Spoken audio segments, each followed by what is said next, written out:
పరిశుద్ధ గ్రంథంలో నుంచి హోషేయ గ్రంథము 6వ అధ్యాయము 3వ వచనం. హోషేయ గ్రంథము 6వ అధ్యాయం 3వ వచనం. యెహోవాను గూర్చిన జ్ఞానము సంపాదించుకును రండి, యెహోవాను గూర్చిన జ్ఞానము సంపాదించుకున్నటకు ఆయనను అనుసరిద్దుము రండి. దేవుని యొక్క వాక్ అంటుంది, యెహోవాను గూర్చిన జ్ఞానము సంపాదించుకుందాం రండి. కొందరికి దేవుని గూర్చిన జ్ఞానం లేదు. బుద్ధిహీనులు తమ హృదయంలో అనుకుంటారంట దేవుడు లేడని. వారు బుద్ధిహీనులని పరిశుద్ధ గ్రంథమైన బైబిల్ చెబుతుంది. వారు మృగం వంటి స్వభావం కలిగిన వారు కూరులు.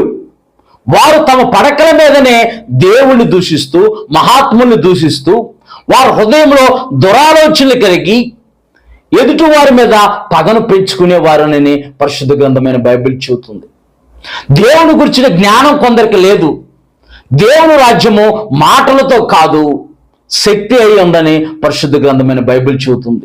దేవుని రాజ్యము అన్నపానములతో కాదు, దేవుని అందలి శక్తి అయి ఉందని పరిశుద్ధ గ్రంథమైన బైబిల్ చెబుతుంది. ఆయన శక్తిని ఆశ్రయించట్లేదు. పైకి భక్తి గలవారై ఉండి దేవుని శక్తిని ఆశ్రయించిన వారిగా ఉన్నారు. దేవుని జ్ఞానాన్ని పొందుకోవటం మానేసి లోకంలో జ్ఞానాన్ని సంపాదించుకోవడం కోసం పరుగులెడుతున్నారు.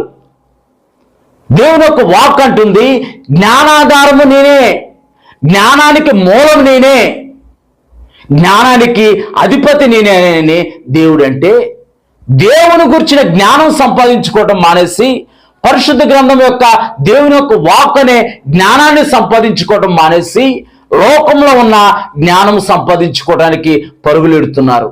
ప్రియమైన సహోదరి, ప్రియమైన సహోదరుడా, లోక జ్ఞానము, లోకంతో స్నేహము దేవునికి వైరమని మీరు ఎరుగురా?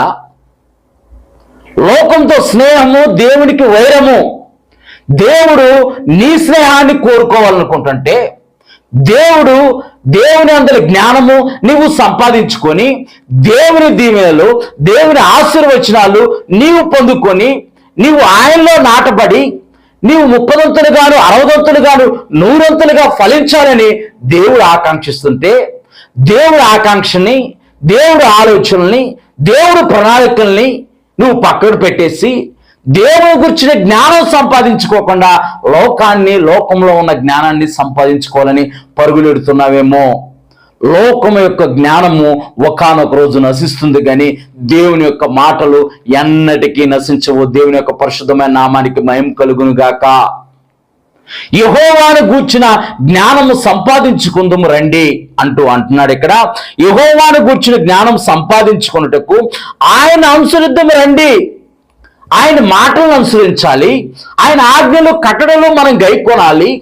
ఆయన వాక్యానుసారంగా మన జీవితాన్ని మనం ఎప్పుడైతే ఆయన వాక్యంలో మనం కట్టుకుంటామో, ఆయన జ్ఞానాన్ని మనం పొందుకుంటామో, మన ఆత్మీయ నేత్రాలు తెరవబడతాయి. దేవుని నామానికి మహిమ కలుగును గాక. మన ఆత్మీయ నేత్రాలు తెరవబడతాయి. ఈ యుగ సంబంధమైన దేవత వారి మనోనేత్రములకు గుడ్డితనం కలగజేసింది. గుడ్డితనంలో ఉన్నవారే దేవుని దూషిస్తూ ఉంటారు. గుడ్డితనంలో ఉన్నవారే దేవుని అవమానపరుస్తూ ఉంటారు. గుడ్డితనంలో జీవిస్తున్న వారే వారు గోతిలో పడతారు. దేవుని యొక్క పరిశుద్ధమైన నామానికి మహిమ కలుగును గాక.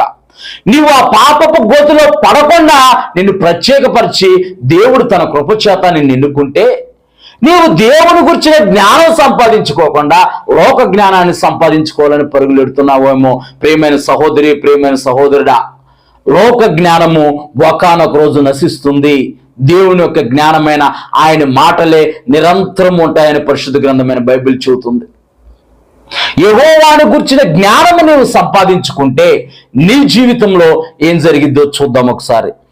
ఆయనను అనుసరిద్దాము రండి, ఉదయము తప్పక వచ్చు రీతిని ఆయన ఉదయించును. దేవుని గురించిన జ్ఞానం సంపాదించుకుంటే ఆ నీతి సూర్యుడైన యేసయ్య, ఆ నీతి సూర్యుడైన యేసు ప్రభు వారు తన నీతి కిరణాలు నీ మీద, నీ కుటుంబం మీద ఉదయింపజేసి నీ కుటుంబంలో ఉన్న దోషాన్ని, నీ కుటుంబంలో ఉన్న కీడుని, నీ కుటుంబంలో ఉన్న అపవిత్రని తన యొక్క నీతి కిరణాల ద్వారా తొలగించేసి వర్షం వలె ఆయన మన యొద్దకు వచ్చును. వర్షం వలె ఆయన మన యొద్దకు వస్తాడంట. ఆయన వాక్కు అనే వర్షము, ఆయన ఉపదేశం అనే వర్షంతో నిన్ను తడిపి నిన్ను ఆశీర్వాదంగా మారుస్తాడు. ఆయన వాక్ అనే వర్షంలో ఎప్పుడైతే నువ్వు తడుస్తావో, ఆయన వాక్ అనే వర్షంలో ఎప్పుడైతే నీ యొక్క ఎండిపోయిన నీ హృదయంలో ఆయన వాక్ అనే తొలకరి వాన కురుస్తుందో, ఆ యొక్క ఎండిపోయిన నరలిచ్చిపోయిన నీ హృదయంలో విశ్వాసం అనే విత్తనాన్ని నాటి ఆయనే నిన్ను నీరు కట్టిన తోట వలె, ఆకు వాడక నీ కాలమందు ఫలమిచ్చు చెట్టు వలె నీ జీవితాన్ని ఆయన మారుస్తాడు. దేవుడు వర్షాన్ని కలగజేసిన యెహోవా, ఆయనే ఆకాశాన్ని మేఘములతో కప్పువాడు, ఆయనే భూమిని తడిపి భూమి కొరకు మంచి వర్షాన్ని కుమ్మరించి భూమిని ఫలింపచేసి ఆస్వాదించే దేవుడు నీ జీవితాన్ని కూడా తన యొక్క ఆశీర్వాదమైన వర్షంలో తడిపి నీ జీవితాన్ని ఫలభరితముగా ఆస్వాదకరంగా మార్చునుగాక. ఆమేన్.